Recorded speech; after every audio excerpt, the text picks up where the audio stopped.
Hi guys, and welcome to my channel. My name's Teresa and I'm the Carbootcrafter, and today I'm carrying on with my embellishment series. A whole month of the sort of embellishments. They're nice and simple, very quick, that I do in the craft room if I've lost my mojo a little bit, or I'm just not sure what next project to do. So I'll do lots of these and put them, I've got a little box that's full of these little embellishments ready for when I need them. So today it's making these little flowers. Aren't they sweet? And you can make them any size you need. All you need is either something to draw around, or if you've got them, some circular punches. I've got a few of them. So yeah, I'm going to show you how to make the big one. The little one is exactly the same. It's just using smaller punches. That's all it is. And if you haven't got punches, then grab yourself something to draw around. I could use a little that, just draw around it and then cut those out, whatever works for you. So let me pop those to one side. And I do like making them using some book paper. So this has come from that Oxford Dictionary and Thesaurus that I bought in the charity shop. It was £3 for £1, so I picked it up, and I'm really enjoying using this at the moment. Paper's a little bit lighter than I would have preferred, but you know, we can always do something about it. So I've got my page. Now I always take the edges off. That way you make sure that you're getting the words and you've got less blank space.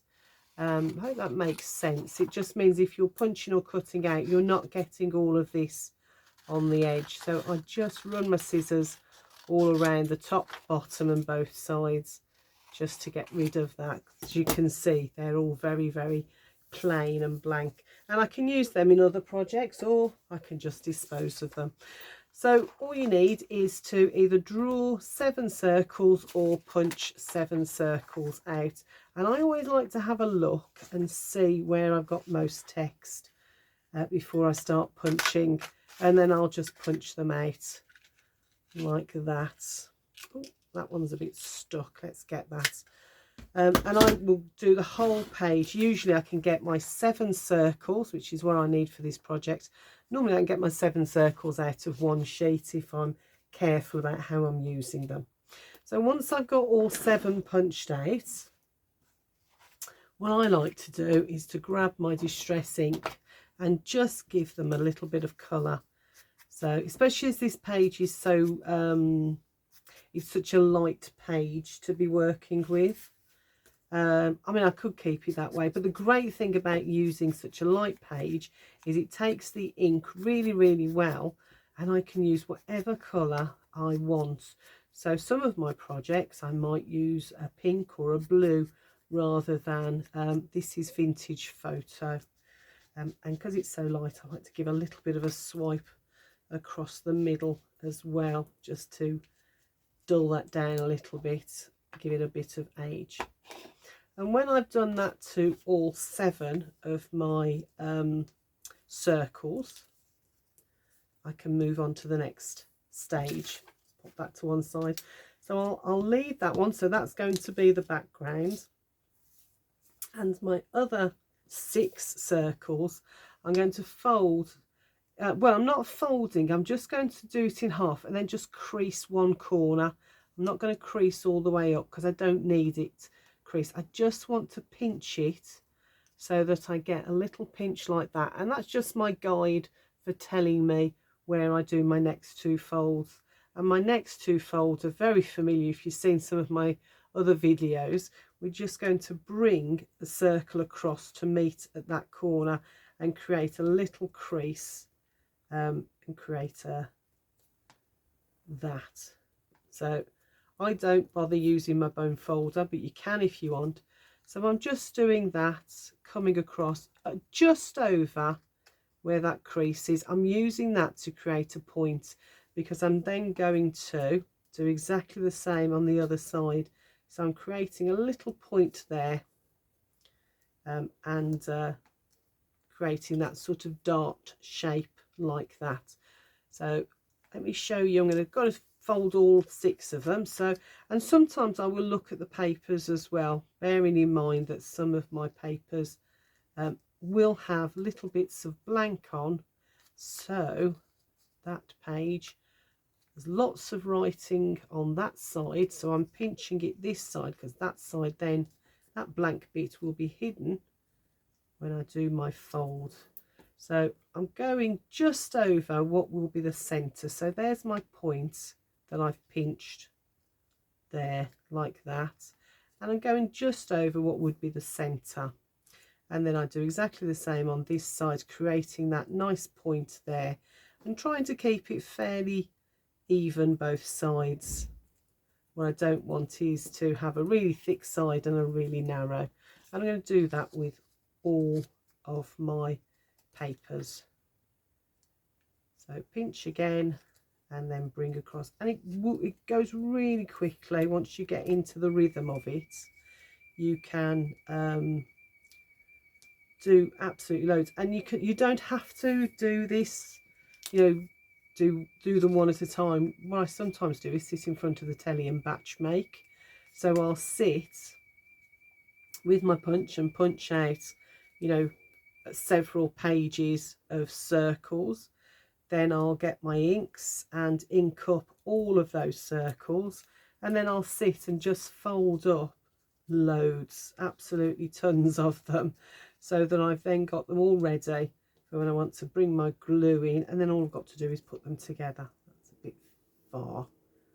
Let's do it like that, and then this side like that, and create another point. You need 6 of these per flower, and you need 1 of them. 1, 2, 3, 4, 5. Last one. Actually, that was the one I was keeping because it's a little less. Oh, well, didn't really matter. Let's pinch it there. Pop it down. I always find it easier to pop it down and then put my finger where that crease is.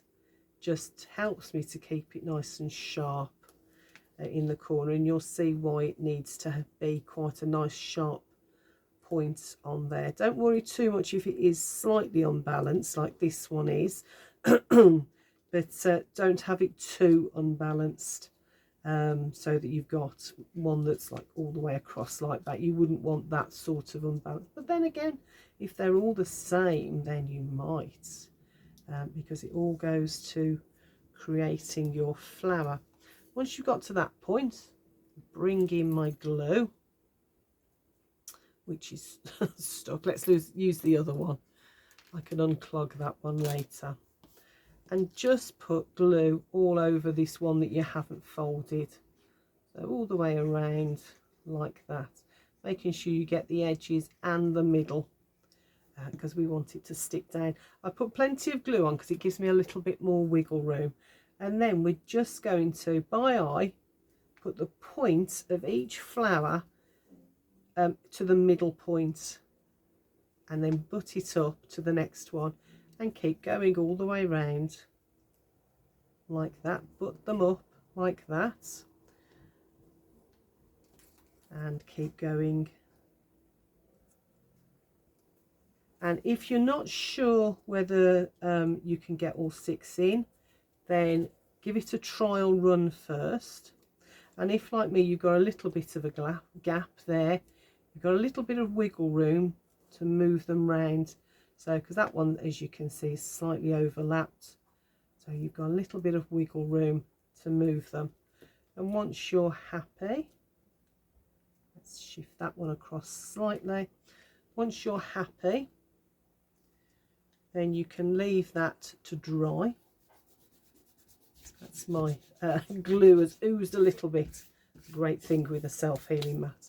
And once it's dry, grab yourself some patterned paper, and with a smaller punch, I'm going to punch some coloured circles. So there's one, and let's see if we can find a redder one. That was quite green, so I want something that's a little bit red for this one.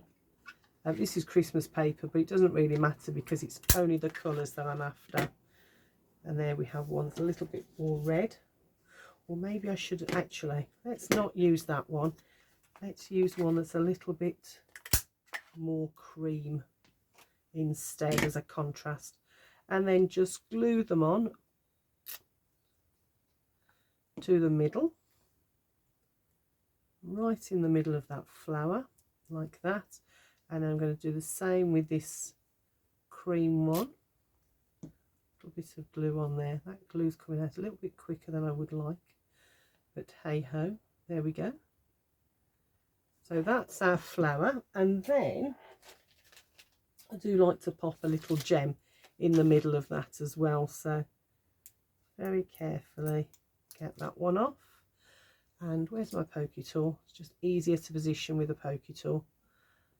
And find the middle of that. Very carefully pop it in the middle. And now I'm just going to leave it to dry. And there you have another flower.